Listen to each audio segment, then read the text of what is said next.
kulanti ammaan akhyaarta wada nagala xiriirta ay ku soo dhawaada warka waa TV hada ay kala daawataan qodobada maanta ku maqal doontaana waxa kamid ah dawladda Soomaaliya oo heshiis dhanka dawladnimada rayidka la saxiixatay dalka Oman Kenya oo madaxa amniyaadka al-shabaab ee gobolka Banaadir sheegtay inuu galay dalkeeda dawladda Soomaaliya si rasmi ah u fasaxay dawladnimada tagi jiray Kismaayo wararka dibaddana waxa kamid ah xoutiyiinta oo sheegay in saddex kolonyo ka tirsan ciidamada militariga gacanta ay ku dhigeen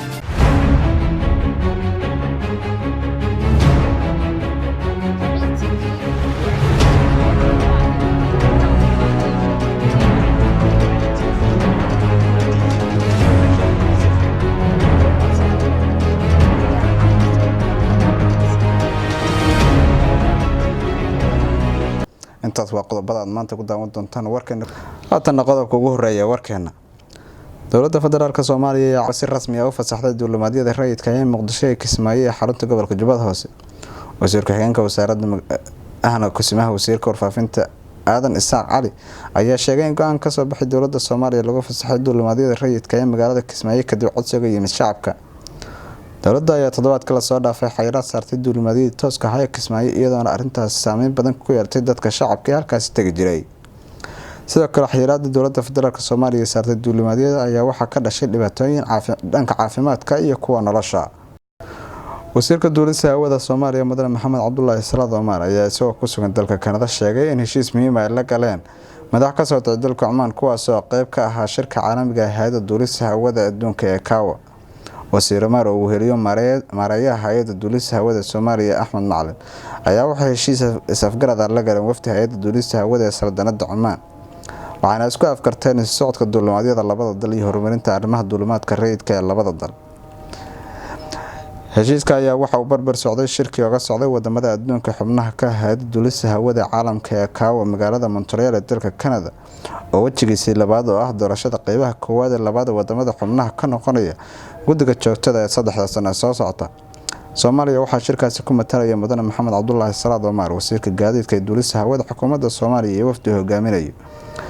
wasiirka gaadiidka ee dawladda hawada Soomaaliya iyo wafdigiisa ayaa markii ay codayntu dhamaatay kadib waxa ay kulamo gooni ah la yeesheen qaar kamid ah wafdi dawladaha caalamka uga qayb galaya shirkaasi isagoo kala hadlay arrimo badan oo ay kamid yihiin xoojinta wada shaqeynta xiriirka ka dhexeeya Soomaaliya iyo dalalkaasi وفود لوكم وزير Omar ayaa waxay kala yihiin wadamada Germany, Saudi Arabia, Turkey, South Africa, Qatar, Malaysia iyo goboleedka dawladda hawada ee Jaamacadda Carabta iyo kan Afrika oo la soo gaabiyay AFCAC shirkan ahamiyad gaar ah u leh dawladda federaalka Soomaaliya iyo mas'uuliyiinta dawladaha caalamka waxay ku bogaadiyeen hufnaanta ay gaareen ay dawladda federaalka Soomaaliya u hanatay maamulidda hawadeeda taasoo ay ku mutaysatay in madaxda dawladaha bogaadin u muujiyeen madaxda dawladda federaalka Soomaaliya iyo wasiir Omar iyo dadkii kala shaqeeyay wasaaraddiisa oo dadaalkoodan hagarta lahayn lagu gaaray guusha ugu weyn ayaa waxay tahay Soomaaliya ay haatan si rasmi ah u maamulayso hawadeeda muddo ka badan 25 sano tan iyo burburkii oo ka timid dadaal ay dawladda federaalka sameysay dawladda Kenya ayaa sheegtay in dalkeeda uu soo galay madaxa amniyaadka al-shabaab ee gobolka Banaadir kaasi oo horay dawladda federaalka sheegtay inay gacanta ku dhigtay ciidamada booliska Kenya ayaa shaaciyay in Cabdiwaaxid Khaliif Cabdi oo ahaa madaxa amniyaadka al-shabaab oo Kenya soo galay 24 bishan September isla markaana waxa shacabkeeda ugu baaqday inay soo sheegaan haddii ninkaasi ay arkaan sidoo kale booliska Kenya ayaa soo bandhigay muuqaal Cabdiwaaxid Khaliif Cabdi oo loo yaqaan Ciise Tarbuun waxaana Kenya ay dalbatay in si degdeg ah booliska ugu soo wargeliyo ruuxii arka oo la tilmaamay inuu dalkaasi u galay dawladda federaalka Soomaaliya gaar ahaan wasaaradda amniga gudaha ayaa sheegtay in sanadka 2017 hawlgal ciidanka amniga ay sameeyeen suuqa Bakaaraha ee Muqdisho ku soo qabtay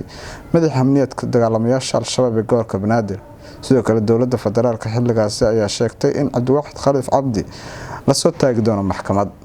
xoutiyiinta mucaaradka ayaa sheegay inay nolosha ku qabteen tiro ciidamada Sacuudiga kadib markii ay weerar xooggan ku qaadeen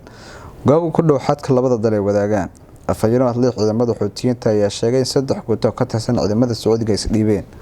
waxa uu sheegay in kumanaan ciidanka la qabtay qaar kalena la dilay hase yeeshee saraakiisha Sacuudiga weli ma aysan xaqiijin sheegashada Xuutiyiinta. Gaashaanle Yaxya Sariic ayaa sheegay in ciidamada Sacuudiga uu soo gaaray khasaare nafeed iyo mid hantiba. Dhammaan ciidamada la qabtay ayaa waxay ka soo muuqan doonaan telefishinka Al-Masiira ee maamulan Xuutiyiinta, ayuu yiri Yaxya Sariic. Xuutiyiinta ayaa sheegtay inay ka dambeeyeen weeraradii loo adeegsaday diyaaradaha aan duuliyaha lahayn 14 bishii Sebtembar lagu qaaday shirkadaha saliidda safeeye ee Sacuudiga. hase yeeshee wadamada baritaara Sacuudiga ee Mareykanka, Faransiiska, Ingiriiska iyo Jarmalka ayaa weeraradaasi ku eedeeyay inay ka dambeeyeen Iiraan, balse Iiraan way beenisay eedeymahaasi. Dhaqdhaqaaqa fallaagada ee Iiraan gacan saarka la leh ayaa dagaal kula jira xukuumadda Yemen iyo isbahaysiga Sacuudiga hogaamiya. Yemen ayaa dagaal iyo qaralaas la daala dhacisay tan iyo markii 2015 madaxweyne Cabdirabbi Mansuur al-Hadi iyo xukuumaddiisa lagu qasbay inay ka qaxaan magaalada Sanca. Sacuudiga ayaa waxa uu taageerayaa madaxweyne Hadi oo fadhigiisu yahay Riyaad, waxaana xulufo uu hormuud u yahay oo ka kooban dalalka gobolka dagaal kula jira fallaagada.